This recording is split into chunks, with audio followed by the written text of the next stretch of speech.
Hi everyone, it's Anne. Welcome to my channel, Annie's Abstract Art, where I do just that.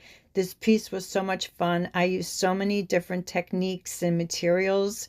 A lot of them I made right there on the canvas, like this piece. I used ink and paste and acrylic paint.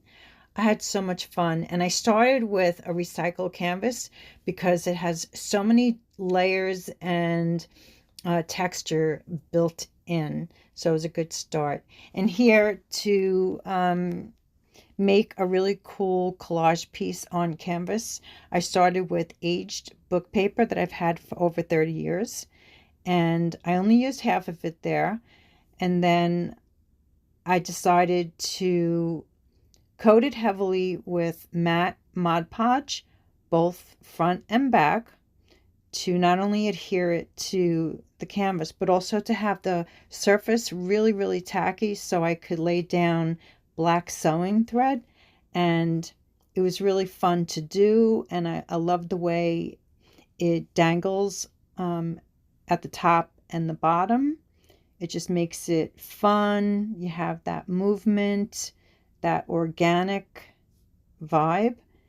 And so this is a precision bottle filled with Speedball black ink, and I love using precision bottles because you can squeeze out as much as you want.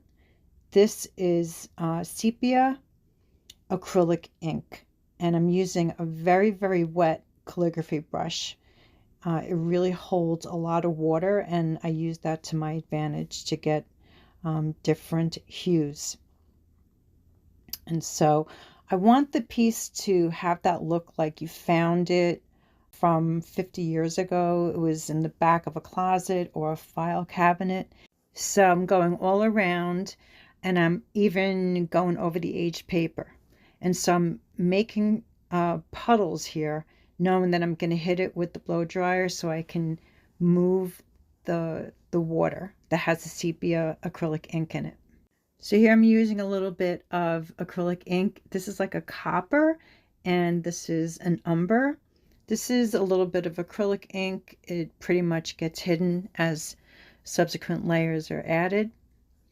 And I added a lot right here so I can scrape through to add texture and marks, interest, dusting with cream acrylic over the white surface, going all around. Same here, some areas a little bit heavier. Just want to get all those little nooks and crannies with different shades and textures and layers. That's all purpose joint compound, which is sheet rock paste, and it dries like concrete. So I'm scraping through to add texture and then drying it really, really well, and then I sand it very lightly. And then I brush away the excess dust. And so I love at this point how it's turning out. Here I'm adding embossed copy paper that I made on my Sizzix machine. I pressed it, and when I hit it with the sepia ink, it really shows up. Right now I'm adding the sepia ink here, and with the wet calligraphy brush, I'm just adding some areas that are like very saturated and others that are more diluted. So you get different variations on the hue. And this is white gesso. I prefer it over white acrylic paint. Sponge painting the white. And this is the sepia acrylic ink. I let it drip in a very controlled way. Let gravity pull it just a little bit, and then I interrupted it with the calligraphy brush. So I'm pulling that color out of it, thinning it in some places, leaving it thicker in others, and then going over the embossed paper. And you can see how amazing that looks. All those little nooks and crannies. Love it.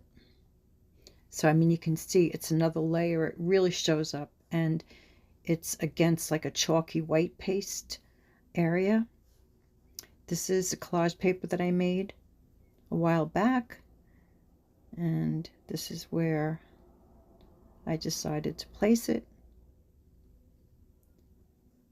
And I love those bold black lines. Here I'm making my own color here with white gesso, black ink, and the sepia. And it turns out like a warm gray.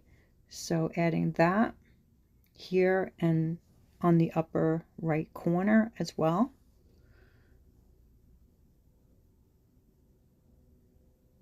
Right here. And later when that dries, I'll doodle on it. But I love the way it looks right now. So this is Harlequin patterned collage paper that I made, and I thought it would have worked, but I ended up thinking that it was a little bit too bright, even though it's monochromatic. So I first right here, I tried to quiet it down. And then I broke out my gel pen and I started making some thin lines. And then I decide to go over after this line, I go over the Harlequin paper with the black ink, and that started what I refer to as the second phase of the layering process, because you'll see right here, I start adding curved lines.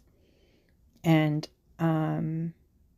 that's exactly what this piece needed. It needed more energy, because up until this point, everything was kind of separated and square. So this adds more texture, it adds depth, it adds more energy, and it also connects everything. I think it adds more character, more contrast, more balance. So that black against all of that tan and white and gray just like really makes a statement.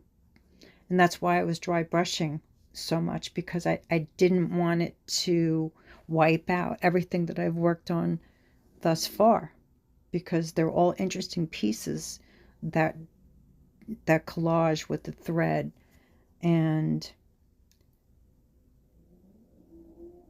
I'm adding the sepia here. This was fun. I did a little doodle with the precision bottle, and I love the way that looks. Here I'm just adding more lines with the gel pen, even though I have the threads there. So I love both. There's little circles. Here I'm drawing a very, very, very, very simple grid. I don't try to improve on it. And here I'm just adding some loops with my black gel pen. And then I continue with the loops here. This is the upper right hand corner. So I start out slow, then I speed up. Yeah, I'm really going fast. And I love the way that looks. And this is an oil pastel stick. You can see that it has some kind of a reddish brown to it. Here I'm scraping through with a tool to get the white from the lower under layers. I love that. Adding a little doodle with the oil pastel stick and some acrylic paint that I wipe away. I just want the residue. Rub through, and it is done. Thank you so much for watching. I hope you enjoyed it as much as I did. If you have any questions about my process or materials, leave a comment. I would love to hear from you. And if you're new to my channel and you haven't subscribed yet, I hope you will, because I upload regularly. Until the next video, take care. I'll see you soon.